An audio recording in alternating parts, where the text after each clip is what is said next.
from the bottom of her ass to the back of her knees was completely soaking wet. She pissed herself on stage and still did okay. Is that what led you to be a club owner? Staying married to my wife is what led me to be a club owner. Laughs per minute is a thing that seems like has fallen by the wayside. It's become a lot of storytelling without as many laughs when thinking that that's okay.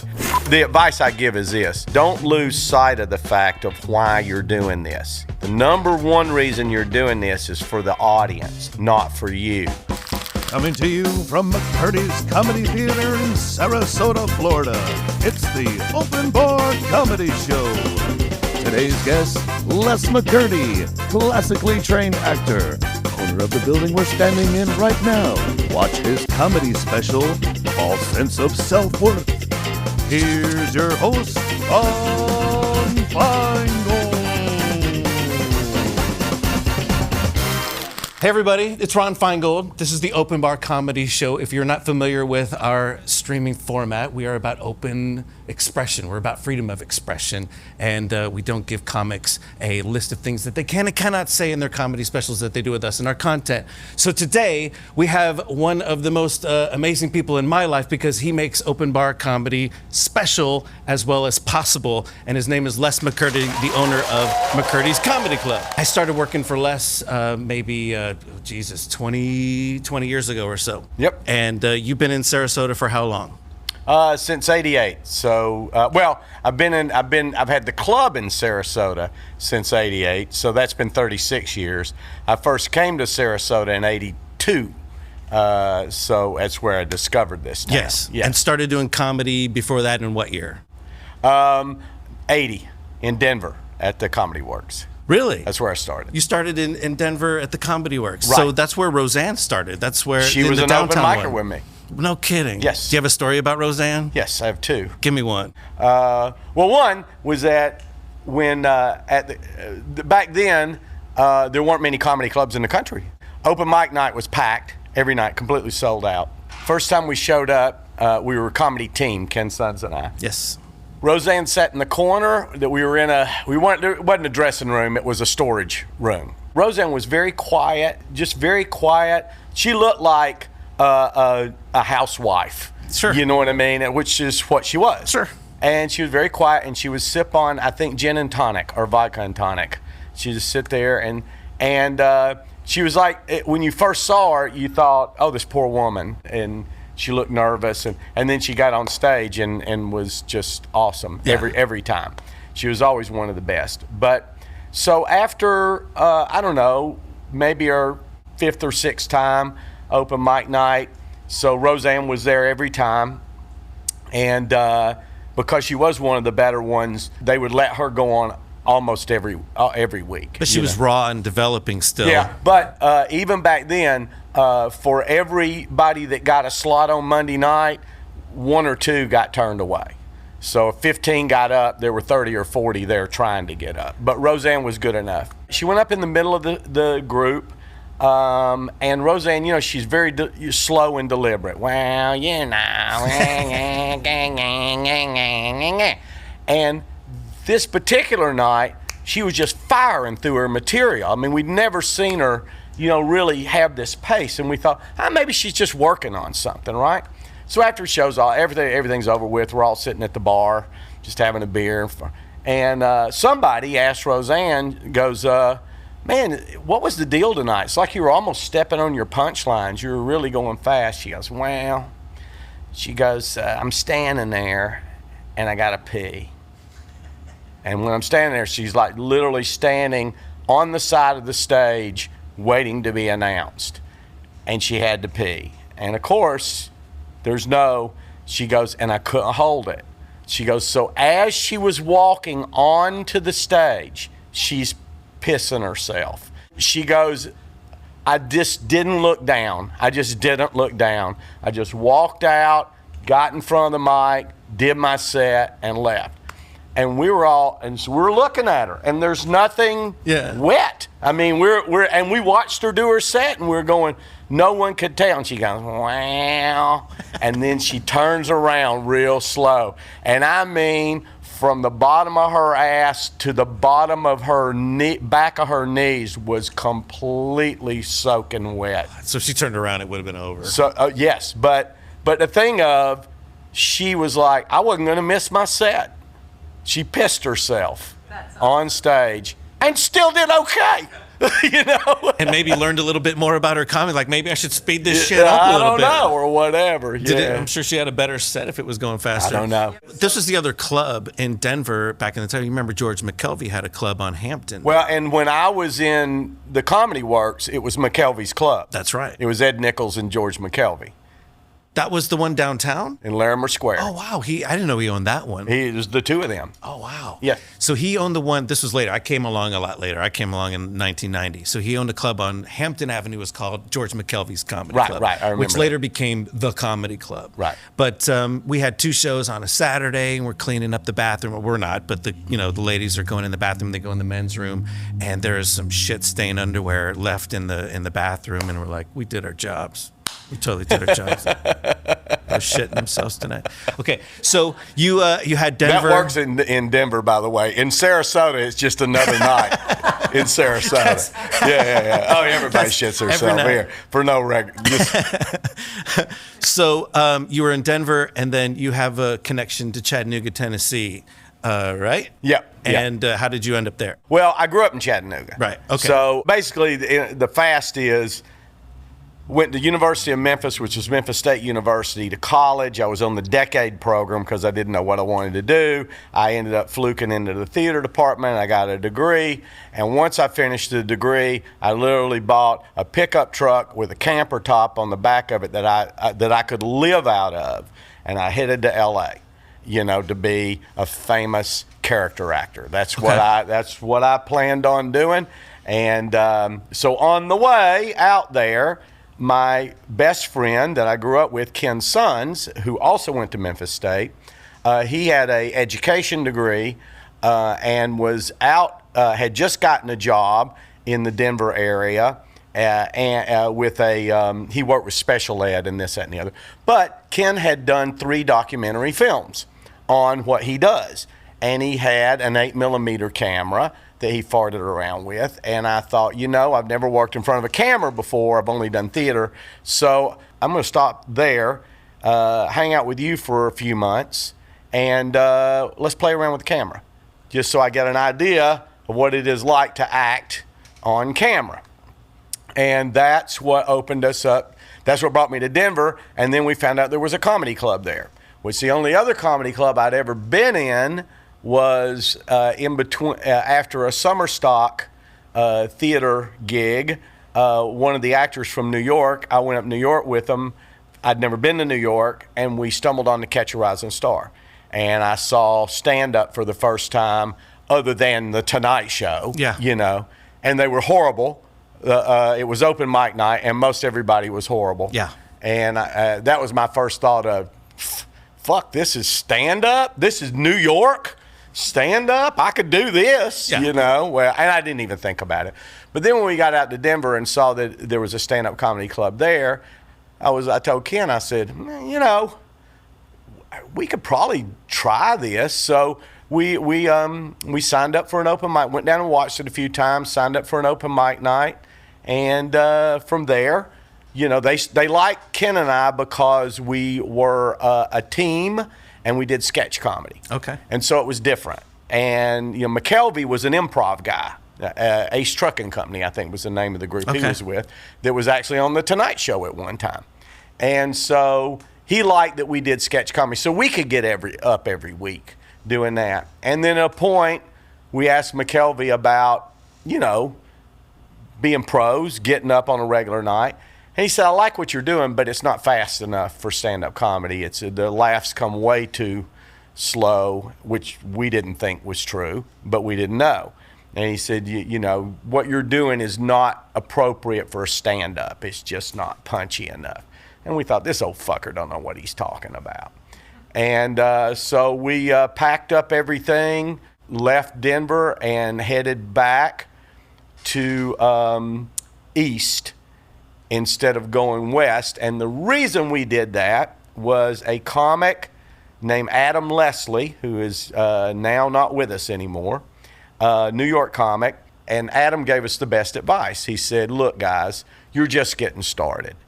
He said, comedy clubs are opening up all over the country right now. He said, it's amazing. He said, they're blowing up everywhere.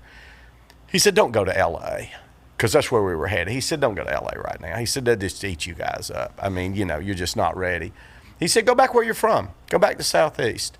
Go where you're from. He said, I know that there's a club in Birmingham. There's one in Atlanta. There's one in Raleigh, North Carolina. That Charlie. all those are still there. He said, they're popping up all over the place. He goes, my suggestion is go back where you're comfortable and get really good. Be like one of the best there. Then make your trek out, you know, which was fantastic advice. And so we were going to Atlanta. We were going to go to Atlanta, and which the Punchline was there, which was a incredible club, maybe the template of what I do here. Those guys just ran an outstanding club. If you couldn't do well there, fuck it, get out. You know what I mean? Really. And Comedy Works was kind of that way. Yes. But anyway, a buddy of ours that we went to high school with was living in Tampa. And he heard about what we were doing, and he called us and said, there's a club here. There's a club here. And he goes, I did a little research, and I found out he also he's doing comedy at some place in St. Petersburg and another place in a little town called Sarasota that I've never even been down to. But he's got 3 things. And so we were like, well, that was unusual to have 3 open mics, and they all had open mics. So we had 3 open mics instead of 1. And it's in Florida, South Florida. We're like, hell, what the hell? Let's go to South Florida. So that's what brought us to Tampa. And then what brought us to Sarasota was just happenstance. A job opened up. We were waiting tables and bartending and shit. And a job opened up here, and we heard the beaches were nicer. And back then, the interstate didn't come this far. It stopped in Tampa. So Sarasota, Fort Myers, Naples were kind of unknown, you know, little areas off. And so we came down here and just fell in love with it. Of course, what's not to fall in love with? Absolutely. It's great. I love it here. And, yeah, that brought us to Sarasota, and that's where I met my wife here. And, you know, and then we started to tour, and at a point, and then when Pam and I decided to get married and we're going to move to Los Angeles, we decided instead that the only reason we were moving to Los Angeles was to be rich and famous, because we didn't want to live in Los Angeles. So we decided if we got rich and famous, where would we want to go if we had all the money to go live wherever we wanted? And Pam immediately said Siesta Key in Sarasota, not Malibu, Beverly Hills. She goes, no, we don't want to live over there. We don't live in L.A. We would work in L.A., we would keep a condo there, but we wouldn't live there. We would live where we want to live. And this was where we wanted to live. So then we just decided, why don't we live where we want to live forever and see if we can maybe figure out a way to make a living having comedy as part of it. We didn't think we'd make all of our living in comedy. We thought it would be a piece of the living, you know, but live where we wanted to live. So that was the journey that brought us to where we're sitting now. What would you say some of the extremes are? What is one of the craziest things that you've ever seen happen on one of your comedy stages? Do you have... Yeah, I had a guy, matter of fact, we just talked to him about him the other day. God love him. There's a comic named Steve Johnson. Lou Angel Wolf, we're talking about. Steve, unfortunately, had a very bad, developed a very bad substance abuse problem, and it ended up killing him in the long run. But very funny guy. And so one night, our first club was in a banquet room of a Holiday Inn. And so the show was going on. It was I don't know, it was a Friday night. There might have been 120 people or something like that in the room, just a little ho-hum night. And so you had the room, the showroom with the stage on this end, and in the very back was the bar back here, and how people entered and exited. And so the show was going on and Steve had been on stage for maybe 10 minutes, and 2 guys walk in, and my wife Pam's at the front door. two guys walk in and just kind of, just asking, hey, what's going on here? It's a comedy club. Yeah, who's the headliner? Steve Johnson. Mind if I peek in? And Pam was a little bit like, well, and the guy kind of just walked past her and just peeked, and then, oh, okay, and then they just kind of walked away, right? Well, they were bounty hunters, and Steve had warrants out for his arrest. And so these guys then gathered themselves and they burst into the room, and one took one side and one took the other side, and they went right down the aisleways before, we could react or anything. They didn't tell us, they didn't say anything. I think as they were coming in, they flashed a badge, what the fuck that is. And they went right to the stage and handcuffed Steve on stage. Didn't even let the show end? No. Handcuffed him on stage, and there was an exit door on that end of the room, and they went right out that door and gone, right? And so, yeah. So everybody in the room thinks it's part of the show. Right. Everybody thinks this is just a thing that's happening as part of the show. So that's always the lucky thing of being the club owner who is a comedian. Yeah. Because anywhere else, the show's over. It's just over. So I just got on stage and assured everybody that, this was not a joke. Yeah. But that I told them what had happened. And then I just started making jokes about Steve being in jail, and, just that. I just started riffing on that and then went into my act and did some time. Good save. Yeah, that's what else you going to do. And it's definitely not refuned. But I did find out who those two guys were, and I went through a process of doing what I needed to do, get their licenses taken away. Oh, wow. Yes, absolutely. You are going to be doing your first special with Open Bar Comedy. Have you ever had a special before? Have you ever done any special? I know we film ourselves and we do documentaries and things like that. But never. I've just, Ken and I did a DVD as a team. I did a DVD as an individual at one point that we just produced ourselves. But no, never a special. And, when you and I talked about it in the beginning, I thought it was so wonderful what you've done is that all these wonderful comedians that are out there, and there's a ton of them, that have never had a well-produced piece. And a big part of that is if you don't live in L.A. or New York and you don't have representation, you know what I mean? If you're just a road comic, the idea that you're going to get picked up for something like that is it's hard if you're in the mix.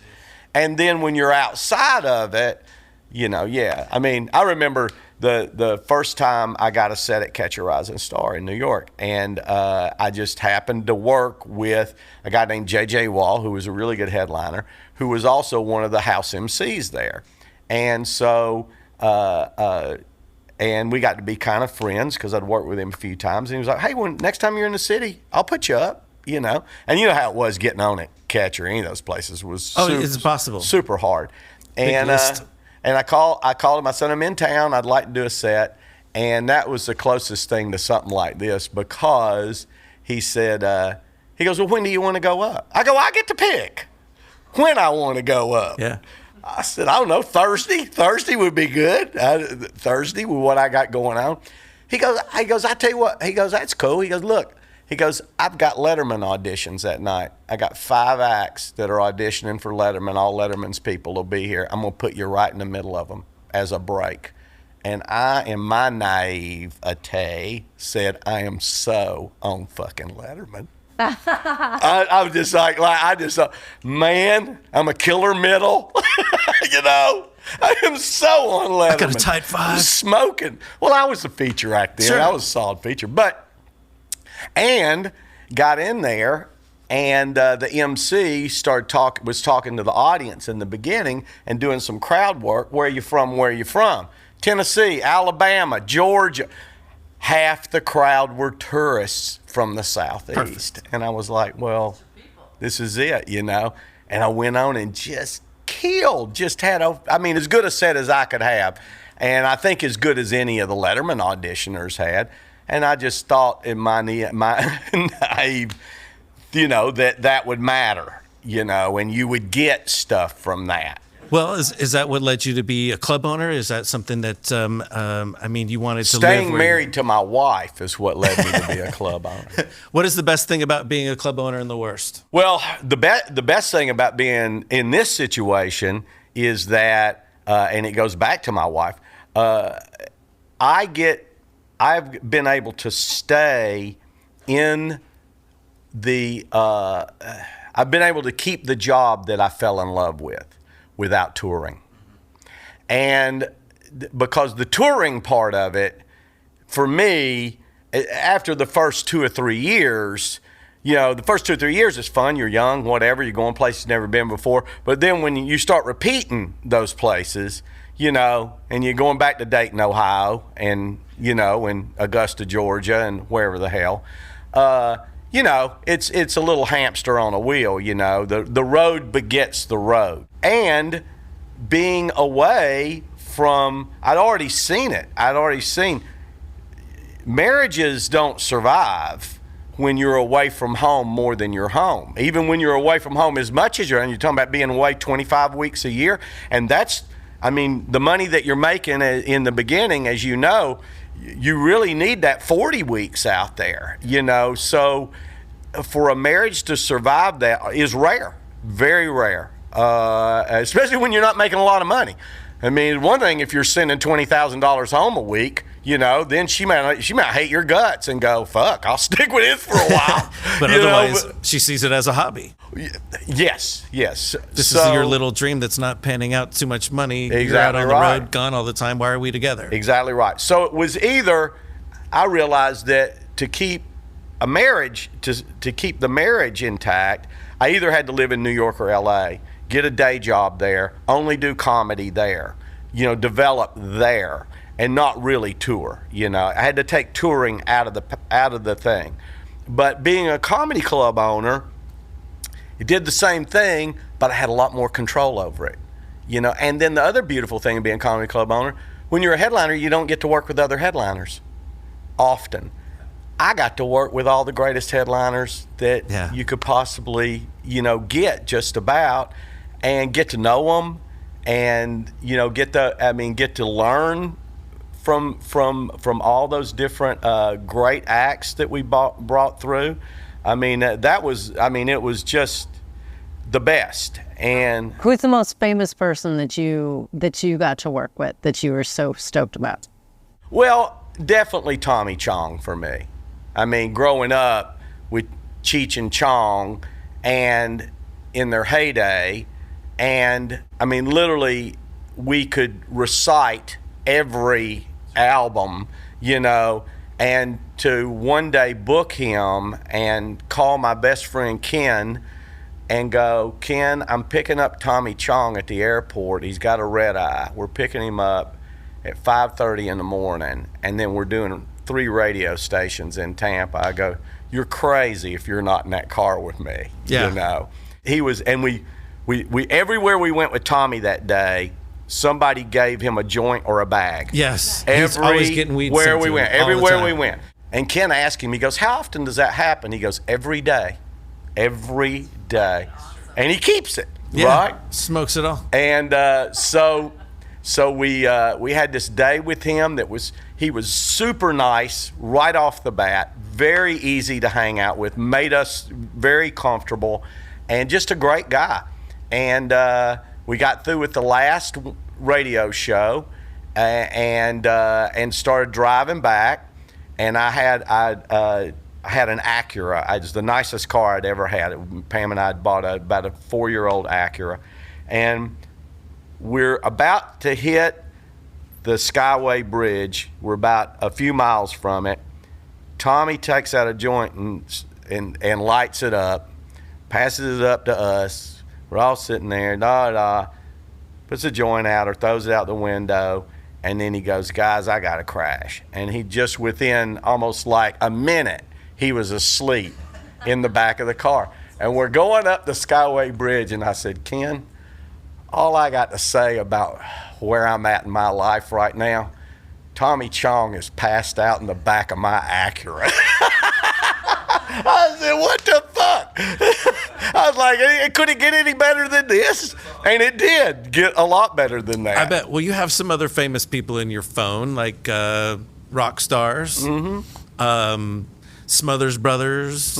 I mean, you've had, just looking around this room, amazing people that have come through this room. Like, there's Tony Rock, Louis C.K. has come, when he came out of retirement, when he came out of that little forced retirement. Little thing that happened. That in little 18, thing, yeah. And then he came back, I think he was here in 2019, I want to say, when he came here. back and did like a small theater tour, and he was here. This is one of the clubs that he chose to come back at. Right. Like, you got a call from somebody and they said, hey, Louis C.K. wants to come in and do a couple nights, right? Something like that.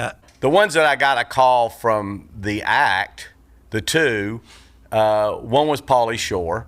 Now it just happened to be here, and my assistant Bronwyn goes, Pauly Shore's on the phone. She goes, and it sounds like it's Pauly Shore. And of course, he's so distinctive, you know. So that was nice, set it up himself, because usually it's always an agent. And the other one was most recently in the past year, Dice. And he called himself? Yes. Well, actually, we got an email, and then from someone who is actually his opening act, Eleanor Kerrigan, who's a great comedian. And she was the one we had at first. So I thought I was just going to deal with Eleanor. And then I said, I'll call you. So I called Eleanor, and I go, yeah, what's the deal? And Eleanor goes, well, hang on just a second. And then you get, hey, cuz, what's up? You know, and I'm like, what has it been like to work with Dice? He's great. He's wonderful. Nice guy. Is he different off stage? Because he's who I grew up with listening to. Yeah. I mean, he's Dice, you know. But I mean, the character he plays on stage is kind of a, you know, it's like Larry the Cable Guy. You know what I mean? It's a dumbed down character, you know, this. And of course, Dice is a brilliant guy. He's super smart and multi-talented, but he is that Italian character, you know, guy. And but no, just a wonderful guy to hang out with. Really, no, you know, easy. Talk on the phone sometimes. That's cool. Nice guy. Yeah. I got to catch his show. Whenever we do our vidcast, we always like to involve some kind of fun product. And what we've been doing is comparing some cool different kinds of underwears. You've heard of these pouchy underwears that are holding a guy's balls there's like a new underwear that's coming out. So we're trying out some different brands. And we had like one that was from the Saks company, right, and SAXX. And it's got like this mesh thing that's, you know, there to keep your balls in place. So I'm also wearing one from, the one I'm wearing now is actually from All Citizens, and it's a pretty comfortable one, and actually had to kind of place my guys in there. But do I have to show my underwear? You don't have to show your underwear at all. But the one that we're trying today is the Jockey one. This is the Jockey brand one, and it has a no chafe pouch. And it's even saying in here, it kind of has the same kind of, I don't know why this one is wet. I don't want to try it on anymore. But it's got like a pouch there as well. You know, and this is, I just got to say, because we know that, because I've seen these kind before, and it just seems like it's too much. And there's other types of jockey underwear, you know, that are simpler, but these got a lot of bells and whistles there going. The older you get, the more the balls drop, right? The more they sag, the more they, you know. Whereas when you're younger, they're generally, you know, they're in place, tighter. Yeah, they're high and tight, right? Yeah. And I'm proud to say I'm still running pretty tight. That's awesome. Not too bad. I'm glad. Although I will say this, I got to say this. I was working in Atlantic City, and every time I finished the show, I go down this little side bar, and there was this hooker that was there every fucking night, and she was rough Puerto Rican girl, two teeth missing in the front, and her name was like Hazel or something crazy like that. And so about the third night, she walk in, me and the other act, she'd go, "Comedy boys. Hey, Hazel, we're all working. We're all in entertainment. Yeah. We're all working." She goes, "You know, I blew Dangerfield once. Balls the size of grapefruits." Balls the size of grapefruits. So, Rodney now would totally need those. He would. Totally. These seem a little bit different. It seems like this one has just like an area for them to drop in, but nothing really kind of keeping them in. as much as the other ones, so I'm going to drop mine in these. See, and you Not wear really. you wear No. tight jeans too. Usually, Kind of tight jeans, tight yeah. pants. I do too. Yeah. I do too. Which, see, that's where I have an issue sometimes if an underwear has a long And they leg ride up. on it. Yes, Well, I here- need something with a short. I need the. So that's the boxer brief. Is that? The last time he did this, I booked him.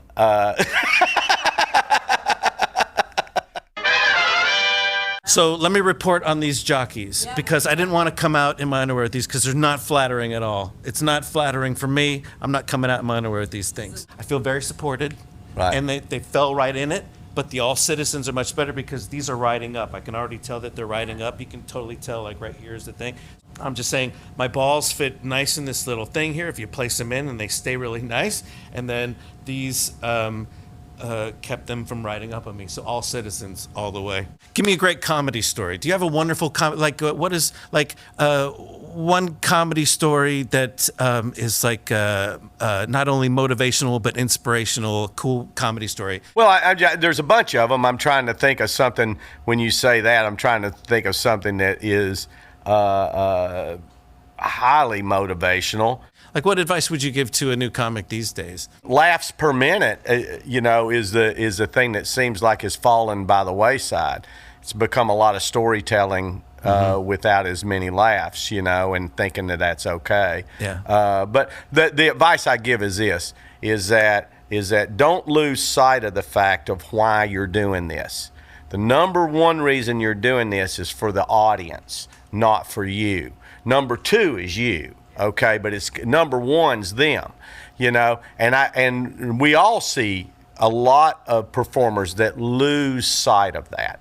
And because people walk in this door, they don't walk in here to be enlightened, they don't walk in here to be motivated or inspired or to learn anything. They don't. They might get some of those things in an auxiliary way, and that's a bonus. They come in here to laugh. It's the only reason they come in here. That's what we promote when they walk in this door. And that's what they need when they walk in this door. They need a mini vacation from the bullshit. They don't need to hear more bullshit. Yes. They don't need to hear your spin on more bullshit, unless it's hilariously funny. Yes. Which tempers it. And so remember that first. That's what it's all about. If we have a mission statement for our place, is that everyone that walks in the front door feels better when they walk out the back door. And so, that's the main thing. And with any comic that comes in, and what is neat is when you see comics that, when you talk to comics about how it's changed their life in the most positive way, and that they've found a way, the comics that have found a way to be grounded in it, to find a good balance, a good life balance, and so here you are in the career of spreading joy, of uplifting everything, of with all the shit that people are inundated with all the time, and people go, especially nowadays, any day, but. When people come in here and say, it's more than the comics, it's the audience members. And that's what it is. So when the audience members come up to you and tell you a story about that's tragic, and this is the first time I've felt good, felt okay in this sense that happened. And when I walk out your door, I'll feel better, but I'll wake up tonight and I'll still be in the middle of that tragedy, come back again. Yeah. It's the best feeling is to be a professional distractor like that. We're distracting people from just a moment in time. Without just loud take it away. laughter. Right. Without loud laughter. Like you say, you can be distracting in a lot of different ways, but without loud making you laugh, that when that happens to someone's body, it's unlike anything else, And so, yeah, that's the What have good you part. decided to name your special? What is the name? False sense of self-worth. False sense of self-worth. Where does that come from? It's in the show. Okay. It's in the special. All right. A false sense of self. I can't give it away because it's a. Okay. It's a spoiler. Yeah. So in all of the years that I've known you, I mean, I moved to Florida in 1999, and you're one of the first people that I ever worked for here at McCurdy's when we moved here. And over the years, you host the shows, and I've rarely seen you do like a full set, like just your set, because you're usually just doing the host duties. You're breaking in the audience, you're getting the energy up, you're talking to people in the crowd and doing crowd work. So you're actually doing material tonight that is it from a long time ago? Are they new ones? Is it a mixture of everything? No, it's most all of this stuff is stuff. All of it is stuff that was developed after the pandemic when we came back. Okay, now, cool. it doesn't have, and there's not one thing in there that has anything to do with the pandemic, but it's all newer stuff as far as that goes. Yeah, so yeah, it's fun because it's probably been 15 years since I really went out and did sets. I mean, every now and then, but a set. So it's fun. It's fun putting together. It was fun having Lou Angel Wolf and Flip Schultz and Carl Ramey, guys that are just great road acts and here that paid attention to what you're doing, and talk, give you some notes, and it was fun. It was really fun. Okay, so you've been bouncing some ideas off of these guys as far as your special, and not really asking. They were just giving you advice we're all anyway. sitting back there, and they're going, "Hey, how it is. Hey, when you do that, what about this? Okay. Or whatever. Or I noticed in your setup." It seemed like, all those tightening the screws thing, and it was fun. It was fun. It's a puzzle. It's a word game. It's great fun. Okay, so the name of it again is A false sense of self-worth. Okay, I got it. All right. We would like to thank Les McCurdy for joining us on the Open Bar Comedy Show. His special is called A False Sense of Self-Worth. You need to watch it on openbarcomedy.com to find out what that actually means. But Les McCurdy and McCurdy's Comedy Theater has been here for over, 25 years? And 40 years. Jesus Christ, I'm way off. So, and it'll be here another 40 years. So if you're ever in the Sarasota area, check out McCurdy's Comedy Theater and Les McCurdy's Comedy Special.